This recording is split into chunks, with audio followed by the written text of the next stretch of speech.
Je veux rejoindre les comédiennes et le comédien, le metteur en scène de Juifs par erreur. Applaudissements s'il vous plaît, et de fidèles. Pardon, je passe. Possible?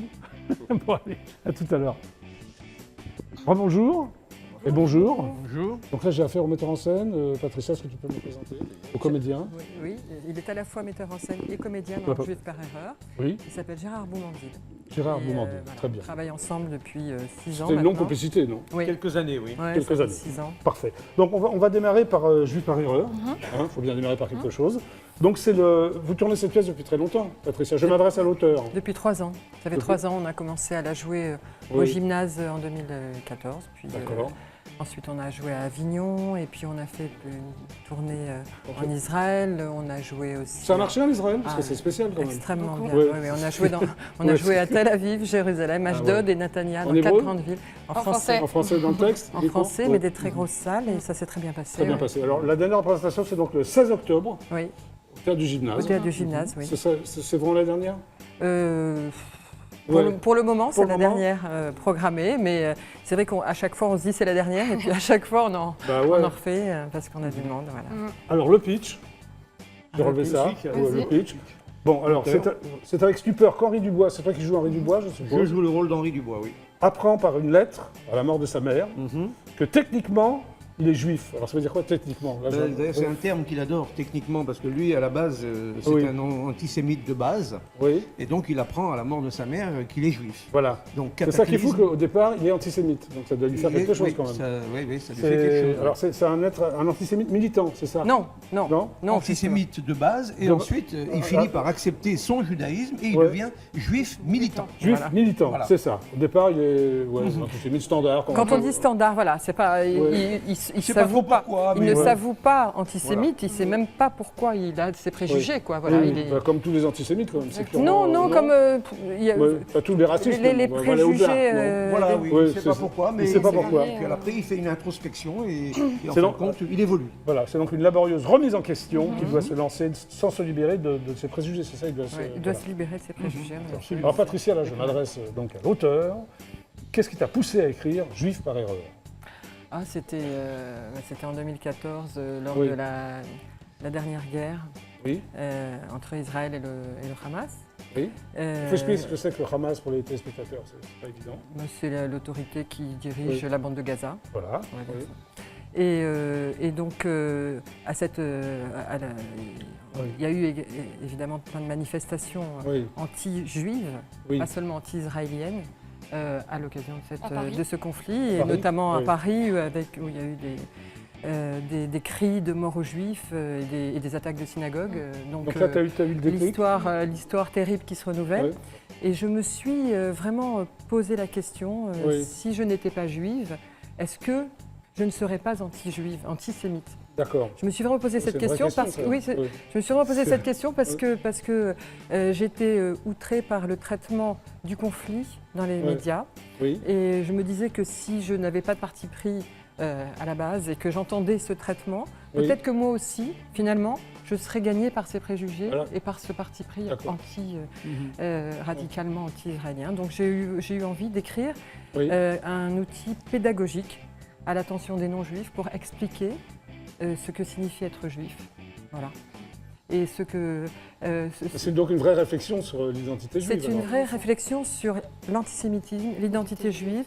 Et c'est aussi, il y a aussi un aspect de la Shoah aussi qui est traité dans la pièce. Oui, j'allais le dire, mais c'est bien. Voilà. C'est un hommage aux victimes de la Shoah. C'est aussi un hommage aux victimes de la Shoah. Ce qui est très intéressant dans l'écriture de Patricia, c'est qu'elle parle du judaïsme à travers des non-juifs. C'est le regard des non-juifs sur le judaïsme. Et donc c'est très intéressant comme réflexion. Alors, vous faites partie d'une association, c'est ça? C'est l'ACJM? Alors c'est Gérard. En fait, c'est moi qui avec d'autres amis, nous avons créé cette association il y a 15 ans. Et nous emmenons tous les ans 3 classes de première et terminale sur le site d'Auschwitz-Birkenau. Très bien. dans le cadre du devoir de mémoire, de la transmission. Oui. Et donc voilà, et évidemment, quand Patricia est venue avec cette pièce et qu'elle m'a demandé de jouer le rôle principal, T'as dit oui tout de suite j'ai dit oui tout de suite et tout était réuni, mon amour du théâtre et puis cette histoire de Shoah qui m'a obnubilé toute ma vie. Pendant 40 ans, vraiment, j'ai été marqué quand j'ai découvert ça à 16-17 ans. Alors, bien que séfarade. Oui, bien que séfarade. Oui. Bien que séfarade, oui. Le séfarade est le meilleur ami du juif. Mais oui, Absolument. Non, mais je dis ça parce que je suis ashkénaze. Mais oui, on a... Bon, alors, toi, Chloé, tu joues dans les deux pièces. Exactement. Foudel et Juif par erreur. Alors, qu'est-ce que tu fais dans Juif par erreur? Quel est ton personnage? Je sais pas trop si je dois le révéler. peux... si Ah bah je alors, peux attends révéler. que tu as révélé déjà plein de choses. En fait, Non, en filigrane, Faut pas le dire. dans cette Non. pièce, en filigrane, il y a l'histoire de la mère Oui, qui est revenue des camps. d'accord. Oui. Et en fait, Chloé joue le rôle de la mère jeune. jeune. En fait, Chloé est un fantôme. D'accord. On va tout révéler. Et oui, mais Faut bien en Non, parler. mais je Mais ils vont sais- venir quand même, Qui veut ces tout acteurs. savoir. En lisant la lettre, j'apparais comme une C'est intéressant de apparition, savoir, voilà, ouais. complètement. Et j'explique mon enfance et mon vécu dans ces camps-là. Et voilà, Patricia s'est basée sur des vrais témoignages et sur des histoires rassemblées. Et c'est vrai que c'est un aspect de la Shoah qui n'est pas forcément évoqué par tout le monde et c'est très bien de le redécouvrir. Parfait. Alors, Patricia, c'est ta seule pièce sérieuse. C'est ma seule pièce. Oui, les Parce autres que sont Foudel, plutôt... c'est plus léger. plus quoi. léger. Foudel, c'est Hein, plus puis il y en a léger, d'autres, oui, j'ai vu là. Oui, Hein. oui. Voilà, alors tu as sorti aussi Hypocrite pratiquant. Oui. J'aime beaucoup ça. Oui. Ça parle de quoi, vite fait? Ah, bah c'est sur une nouvelle religion, l'hypocritisme. D'accord, Voilà. ok. Voilà, parce que qui se fonde sur l'idée que l'hypocrisie est la valeur suprême qui gouverne le monde. Oui, c'est bien ça. Et donc, Et voilà. une histoire d'amitié, c'est... Et une histoire d'amitié, c'est sur l'amitié et l'argent. D'accord. C'est comment l'argent modifie les relations d'amitié. C'est une farce, c'est une comédie aussi. C'est une farce. C'est presque Très une bien. farce, oui. Alors, Foudel, le Oui. pitch. Alors, du fait de son handicap, Alex reste cloîtré chez lui. Qui joue Alex? C'est toi? Non. Non, Non. tu joues pas, Non. toi. non, c'est Comment ça s'appelle? Grégory. Non, ce sont C'est 4 Greg. acteurs. Alors, vous êtes combien sur Plutôt scène? jeune. On est quatre jeunes, D'accord. Très très jeune. Grégory. Toi, tu as 26 ans, non? exactement. Très Aujourd'hui, bien. la trentaine. Oui, c'est vrai. Bon anniversaire à... Bon anniversaire à Chloé. Elle a 26 ans, c'est une grande fille. non, on est 4 acteurs. Il y a Johanna, Noémie, Grégory et moi-même. Oui. Et voilà, on s'entend extrêmement bien. Bah, et... il vaut mieux, remarque. Ouais, Hein. Oui, il vaut ouais. mieux, d'accord. Donc, du fait de son handicap, Alex reste cloîtré chez lui, refusant obstinément tout contact avec l'extérieur. Quel est son handicap?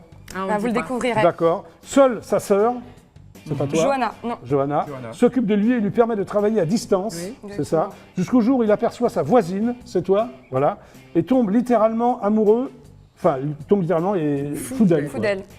Et ma meilleure amie qui est jouée par Noémie aussi. Oui. Et voilà, oui, c'est une histoire très moderne et sous fond de. T'as voilà, l'habitude que les d'émotion. garçons tombent amoureux de toi, hein, j'ai l'impression, non? À son insu, il installe une vidéosurveillance et décide de devenir son ange gardien. Oui. Exactement. C'est un peu flippant. C'est un peu flippant. C'est un peu flippé. T'es un peu flippé, toi, comme nana. Bah oui. Mais pourquoi, c'est quoi, ça se termine bien, mal, on peut le savoir? On va pas le dire. Comment on va pas le dire?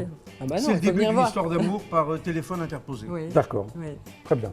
Non, Donc mais toi, ouais. c'est très, C'est profond, c'est très c'est émouvant. profond. Alors ça démarre C'est quand, ça? C'est sur 21 le regard de l'autre, voilà. C'est Sur sur la peur la peur du regard de l'autre. D'accord, là tu n'es pas un fantôme alors. Hein, tu es- Ah Voilà, non, là, ah je non, suis vraiment de chair vraiment et chair, non. Le thème c'est la peur du regard de l'autre. Oui, c'est comment Entre autres. assumer le regard de l'autre. Très bien. Alors ça démarre le... 21 octobre. 21 octobre. Très bien. On joue, voilà, on joue tous les samedis à 18h Oui. et dimanche à 14h. Tu as fait la mise en scène de Foudel? Voilà. Complètement. Comment elle est là? Se laisse diriger ou pas du tout? Oui, oh, c'est très Elle est facile capricieuse, pour moi. elle est tellement capricieuse. douée, elle est tellement douée. Oh non. C'est Tu es Trop douée, mignon, Chloé? trop mignon. C'est pas à moi de le dire. ça. Tu chantes, tu danses ici sur scène? Ah, je vais prendre des cours de chant, ouais. Vas-y, J'ai alors, envie de. chante Ah un non, peu. non, quand même pas. J'ai envie de Tu veux pas chanter. chanter? Non, D'accord. j'ai envie de. Bah, j'ai chanté tout à l'heure, doucement. Oui, c'est vrai, oui. Enfin, tout doucement tu l'as chanté. Oui, hein. tout doucement. Donc toi, Claude, donc tu es passionnément... Gérard, pardon, Oui, tu es Gérard. passionné de théâtre depuis tes 18 ans, c'est ça? T'as un Mais oui, déclic? en fait. C'était quoi le déclic? Voilà, mon prof de théâtre, Claude Mathieu, Oui. à Créteil, maison de jeunes de Créteil, m'a fait découvrir en même temps le théâtre. Et Oui. c'est grâce à lui que j'ai aussi découvert la Shoah. D'accord, ok. Donc, quand elle m'a amené sa pièce, tout était réuni. D'accord, ok, parfait. Tu as joué aussi Georges Dandin de Molière? Ah, ça, c'est quand j'avais 18 ans, oui. Oui. Georges Dandin, Le Rendez-vous de Senlis, Danouille, avec pas arrêté, quoi. avec Claude Mathieu d'ailleurs. Très bien. Et tu diriges un orchestre aussi? Bon, disons qu'après le théâtre, oui, après tu diriges vers la musique, tu diriges un orchestre? Ouais, je fais pas mal de musique et puis je me suis dirigé aussi vers des spectacles musicaux. J'ai monté La Belle Hélène et La Péricole d'Offenbach. Oui. Oui, on a fait une création aussi, une comédie musicale. Ah oui, et c'est comme ça que Patricia m'a connu et elle m'a demandé de mettre en scène ses pièces. Donc après, on a travaillé ensemble. Lors d'un de ses spectacles, oui, ouais, on allant voir son spectacle. Oui. T'aimes bien Offenbach? Oui, mais surtout sa mise en scène. Mise en scène, parfait. Quant à toi, Chloé, tu as donc 26 ans aujourd'hui. Exactement. Tu as ton permis B. Oui, c'est important. Ah oui, c'est très important, je voulais signaler. J'adore conduire. Donc tu peux conduire un camion, c'est ça? Non, tu as alors un look de chauffeur-livreur? Ouais, plutôt, ouais. Très bien. Alors au théâtre, tu as joué dans Hypocrite pratiquant. Oui. Donc, quel rôle tu tenais, pratiquant? J'étais la fille obsédée par les araignées. J'étais la seule naïve et candide voilà, la seule non hypocrite finalement de la famille. La plus vraie. Tu as joué aussi du Bertolt Brecht, dans la jungle des villes. Qu'est-ce que tu faisais? Tu faisais la jungle?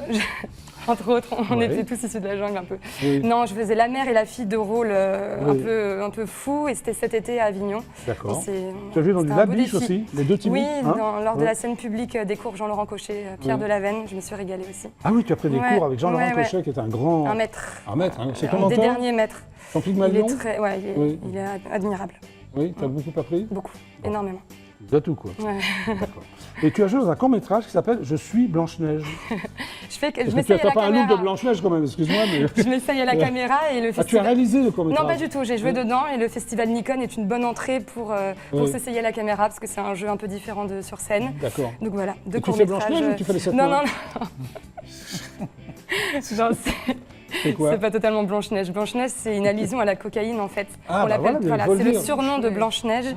Ah, voilà, d'accord. c'est ce surnom et c'est contre évidemment cette drogue. J'espère. Ne vous droguez pas. Bon, et à la télévision, tu joues, enfin, je sais pas, c'est une émission qui s'appelle Magic Kids sur Ah non, pas du tout, j'ai fait une petite apparition. Oh là là, il fallait pas en parler, Jackie, non? T'en as honte ou quoi? Non, pas du tout, non. J'aime bien toucher un peu à tout, donc télé, théâtre. Et qu'est-ce que tu faisais? Non, c'était des petits enfants qui nous faisaient des tours de magiciens, trop mignons, c'est tout. La télé, ça ne tente pas trop? Si, ça me tente bien, pourquoi pas. Non, je suis vraiment ouverte à tout. D'accord. Et toi, Patricia, bon, tu es auteur. On a cité toutes tes pièces, on a d'autres encore? Ah bah, il y en a en préparation. Alors, quels sont les projets? On a un joli projet pour l'année prochaine et le début de l'année prochaine. Oui. Ça va s'appeler Voter Sextrémiste. Voter Sextrémiste. Sextrémiste. Et c'est toujours toi, c'est sur le des jeux de mots un peu comme ça. C'est sur le féminisme, voilà. C'est un peu le point sur le féminisme aujourd'hui. Le pouvoir des femmes. Le pouvoir des femmes. Bon, j'ai un extrait de Juif par erreur, donc on va le regarder. Ah bah oui. Qu'en penses-tu? Ah oui, je suis d'accord. C'est parti. Je m'appelle Josepha Goldberg. Goldberg, et je crois qu'il est important pour vous de connaître la vérité sur votre identité. Merci, maman. Moi, j'avais aucun problème d'identité jusque-là. Je comprends le champagne maintenant, frérot. Je suis juif par erreur. Maman, qui es-tu donc, maman? Qu'est-ce que ça veut dire être juif? Et mon grand-père, c'est fou ce que je lui ressemble. Tu vois que t'as la tête d'un juif. Oh, oui. Les 10 commandements? Non, pas 10, monsieur Dubois. Nous avons beaucoup plus. Nous avons 613 commandements. 613? Tu n'as vraiment aucun humour, hein. Pour un juif, franchement. Cauchemar cesse. Moi, je ne suis pas juive. Tu es en train de parler de ma mère. Et je ne le serai jamais. J'ai pris la décision de me faire circoncire. Nicolas n'est pas juif, n'a jamais été juif et ne le sera jamais. 3 affirmations fausses en même temps. N'est-il pas injuste de donner un bout de son corps? Et quel bout? Tout ça, c'est très exotique. Mais enfin, tu n'es pas juif. Tu sais, c'est pas un cadeau d'être juif. Pas un cadeau du tout. Ils ont un problème de marketing dans cette religion. 18 juin 1949. Je suis incapable de parler. Je ferme les yeux et je les revois tous. Bon voilà, c'est Juif par erreur, le 16 octobre, dans la grande salle du gymnase. La grande salle. Bon, ça a l'air très très sérieux ça, Patricia. Non, pas que. Pas que, d'accord. Pas que, on sourit, on rigole même. On rigole, d'accord, ok. On pleure aussi, mais bon. Très bien. Merci. Merci, à tout à l'heure. Okay. Toi tu disparais par là, et vous regagnez vos places. Applaudissements s'il vous plaît. Merci. À tout à l'heure.